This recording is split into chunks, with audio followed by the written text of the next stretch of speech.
For more than a century, Boy Scouts of America prepared over 130 million American boys to make moral and ethical choices, not just during their formative years, but for a lifetime as they grew into men. It was a great program, and this department had a close relationship with the Scouts almost since its inception, as many troops meet on military bases. After 2012, however, the Boy Scouts lost their way. Diversity, equity, and inclusion, DEI, crept in. The name was changed to Scouting America. Girls were accepted. The focus on God as the ruler of the universe was watered down to include openness to humanism and earth-centered pagan religions. Scouting became an organization that no longer supported and celebrated boys. They even welcomed the destructive myth of gender fluidity and transgenderism to infiltrate their membership. Along the way, standards were lowered and merit destroyed in favor of an insidious, radical, woke ideology that is anti-America and anti-American. Scouting America agreed to make several key reforms.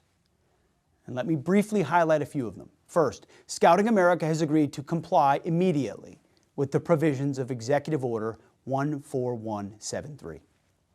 This includes reviewing and replacing politicized, divisive, and discriminatory language throughout the organization, programs, and all publications. No more DEI, zero. Second, the, quote, Citizen in Society Merit Badge that encouraged Scouts to explore diversity, equity, inclusion, and identity. They always mask it under a name that sounds great, but it's doing something else.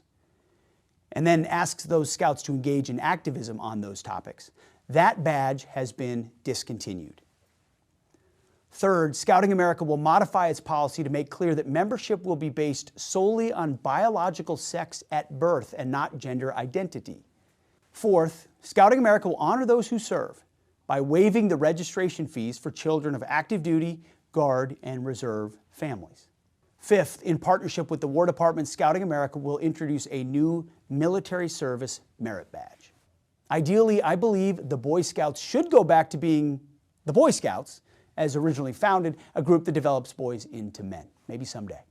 There are also additional youth and boys organizations, groups like Trail Life USA and Awana clubs, that are already compliant with President Trump's executive order that the department may eventually support as well.